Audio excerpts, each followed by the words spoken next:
कोलकाता में हुई डॉक्टर महिला के साथ हैवानियत के बाद पूरे देश में आक्रोश का माहौल है। हम इस वक्त पहुंचे किंग जॉर्ज मेडिकल विश्वविद्यालय लखनऊ में। हमारे साथ मौजूद हैं, हम लोगों से बात करेंगे कि जो प्रदर्शन चल रहा है, जो धरना चल रहा है, किन मांगों को लेकर चल रहा है और ये धरना कितने दिन तक चलेगा और कब से चल रहा है। बहुत बहुत शुक्रिया कि आपने इतने बिजी शेड्यूल में हमें टाइम दिया बात करने के लिए। जो धरना चल रहा है, आपको किन मुद्दों को लेकर, किन मांगों को लेकर? देखिए, हमें सबसे पहले हमारी बहन के लिए न्याय चाहिए। तो धरना हमारी बहन को न्याय मिले इसलिए है, और दूसरी बात, हमारी किसी और बहन के साथ में ऐसी कोई अनहोनी भविष्य में ना हो जाए, तो उसलिए हम सरकार से सेंट्रल प्रोटेक्शन एक्ट की मांग कर रहे हैं डॉक्टर्स और सभी हेल्थ केयर वर्कर्स के लिए।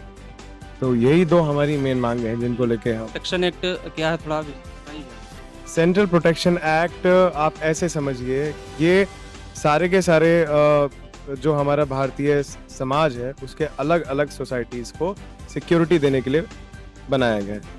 आप जैसे टीटी की बात कर रहे होते हैं, ट्रेन में चलते हुए टीटी की, तो आप उसको असॉल्ट करने से पहले 4 बार सोचते हैं। क्यों? क्योंकि आपने उसको असॉल्ट किया, आपको 3 साल की सज़ा हो जाएगी वहीं पे। तो इसी टाइप से एक सोसाइटी का वर्ग, इवन आप पुलिस के ऊपर भी हाथापाई करने की अगर कोशिश करेंगे आपको सजा होगी। तो इसी तरीके से एक सोसाइटी का वर्ग जो है, जो चिकित्सक है और संपूर्ण हेल्थ केयर स्टाफ है, ताकि उसको ऐसे असॉल्ट्स और इस टाइप की चीज़ें फेस करनी ना पड़े, उसके लिए हम सेंट्रल प्रोटेक्शन एक्ट की मांग कर रहे हैं। अच्छा, जो घटना हुई है महिला डॉक्टर के साथ, इसको थोड़ा संक्षिप्त में आप बताना चाहेंगे कि किस तरह की घटना है? सर, पता तो सबको ही है, बहुत जघन्य अपराध हुआ है और मैं वाकई में इसको बताना भी नहीं चाहूँगा। तो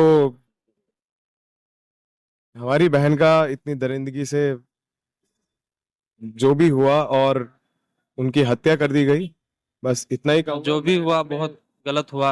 मैं अपने शब्दों में वो शब्द भी इस्तेमाल नहीं करना चाहूँगा। जी जी, बहुत ही शोभनीय शब्द हैं, उन शब्दों को हम लोग बयान नहीं कर सकते हैं। ऐसी घटनाएं जो हो रही हैं, हम सवाल करना चाहेंगे, ऐसी जो घटनाएं हो रही हैं, इस पर आपको क्या लगता है कि अगर पहले से कोई कानून बन जाते, कोई से ठोस कानून बने होते, और जो घटनाएं हुई हो चुकी हैं इससे पहले, अगर उन पर कायदे से कार्रवाई हुई होती, तो ऐसा जो दिन देखने को नहीं मिला? बिल्कुल, कानून बन जाते वो भी ज़रूरी था। कानून जो बने उनको फॉलो होना भी ज़रूरी था, और सबसे जो ज़रूरी था वो ये कि जो देशवासी हैं, जो लोग हैं, उनके दिलों में इंसानियत का जगते रहना भी बहुत ज़्यादा ज़रूरी था। तो महिला शक्ति और महिला सशक्तिकरण पर, महिला मजबूती पर आप क्या संदेश देना चाहेंगे? मैं इस समय पे बस इतना ही कहना चाहूँगा कि इस देश के हर नागरिक के हृदय में इंसानियत जगनी ज़रूरी है। महिला सशक्तिकरण को आगे ले जाने के लिए भी हम सभी के दिल में इंसानियत होनी आवश्यक है।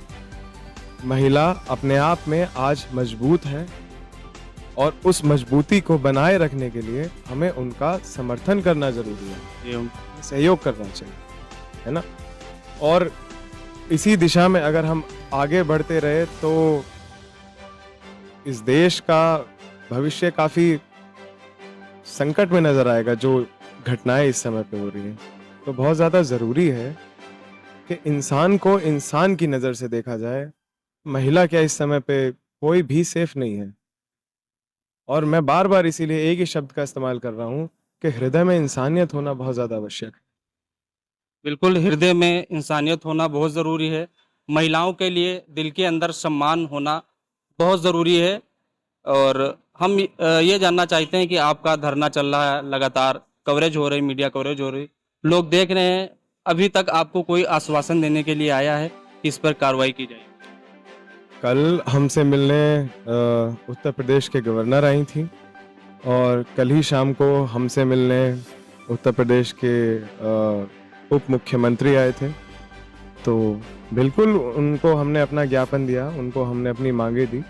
दोनों ही लोगों ने हमारा ज्ञापन लिया और उन्होंने कहा कि वो हमारे साथ खड़े हुए हैं इस लड़ाई में। उन्होंने कहा कि वो हमारी आवाज़ और हमारी मांगे सेंट्रल गवर्नमेंट तक लेकर जाएंगे, और जहाँ जहाँ तक वो लेके जा सकते हैं वहाँ वहाँ तक लेके जाएंगे, और उनसे जो हो पाएगा वो करेंगे, ऐसा उन्होंने हमें आश्वासन दिया। कब तक आपका प्रदर्शन जारी रहेगा?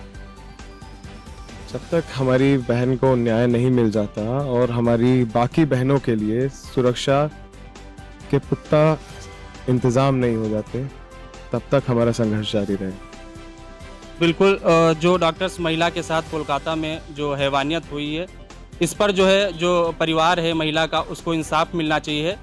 लाइव समाचार टीवी के लिए हाशिम गोरी, लखनऊ।